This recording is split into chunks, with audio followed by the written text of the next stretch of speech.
हिंदवी स्वराज्याचे सरसंस्थापक छत्रपती शिवरायांना मानाचा मुजरा करतो। भारतीय राज्यघटनेचे शिल्पकार भारतरत्न डॉक्टर बाबासाहेब आंबेडकर यांना मानवंदना अर्पित करतो।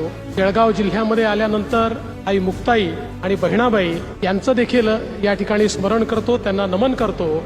आणि आज आपल्यामध्ये उपस्थित असलेले अखिल विश्वातील सर्वाधिक लोकप्रिय नेते आणि भारताचे प्रधानमंत्री माननीय मोदीजींचं आमच्या सगळ्या मातृशक्तीच्या वतीनं या ठिकाणी खूप खूप स्वागत करतो।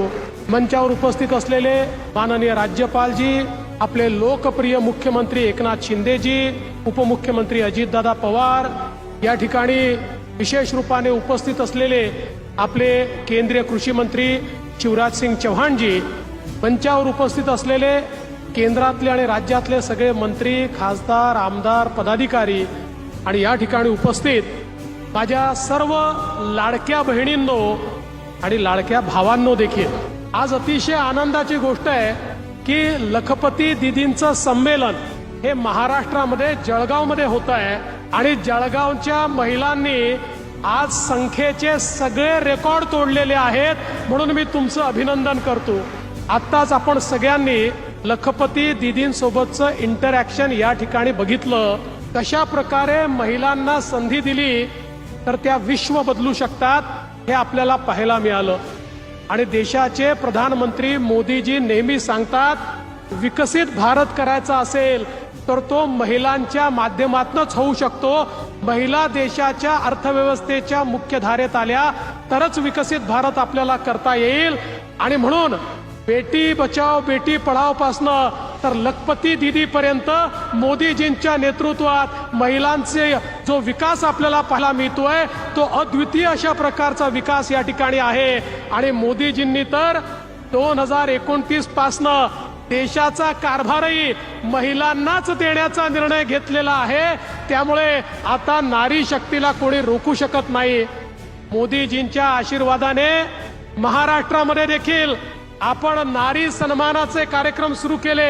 आमच्या मुख्यमंत्र्यांच्या नेतृत्वात लाडकी बहीण योजना असेल किंवा आमच्या मुलींना मोफत शिक्षणाची योजना असेल किंवा अर्ध्या पैशामध्ये एसटीचं तिकीट असेल, गॅस सिलेंडरची योजना असेल, या वेगवेगळ्या योजना या मोदीजींचं जे स्वप्न आहे की या भारताला विकसित भारत करायचा आणि त्याच्यामध्ये महिलांची भागीदारी असली पाहिजे, ते पूर्ण करण्याकरता महाराष्ट्र देखील कुठेही मागे राहणार नाही हे मी या निमित्ताने सांगतो।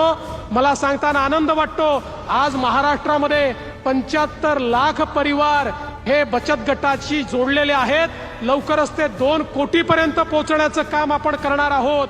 आणि मला हे सांगितलं पाहिजे, आमच्या बचत गटाला आपण फिरतं भांडवल हे दुप्पट तर केलंच, पण मी महिलांचे याकरता आभार मानतो। महिलांना दिलेला पैसा त्या परत करतात, एक पैसाही त्या कधी बुडवत नाही। त्यामुळे महिलांकरता काम करण्याकरता सगळ्या बँकाही तयार आहे, सगळ्या सोसायटीही तयार आहे।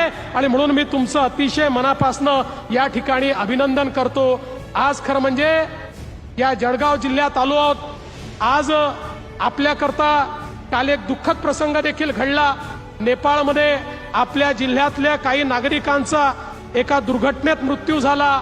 मी त्या सर्व नागरिकांना या ठिकाणी श्रद्धांजली देखील अर्पण करतो आणि त्यांच्या परिवाराला सांगू इच्छितो की आम्ही त्यांच्या दुःखामध्ये या ठिकाणी सहभागी आहोत। मी जाता जाता एक अजून चांगली बातमी जळगाव जिल्ह्याकरता देतो।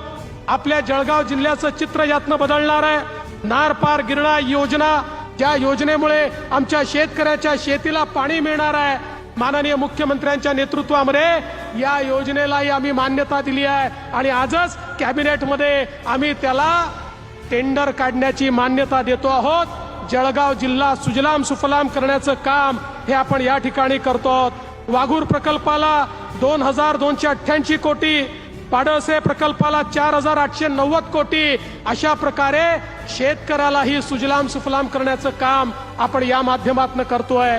मी पुन्हा एकदा आलेल्या सगळ्या बहिणींचं मनापासून स्वागत करतो। आपल्या सगळ्यांच्या वतीनं माननीय प्रधानमंत्री महोदयांचं स्वागत करतो आणि माझं बोलणं संपवतो। धन्यवाद।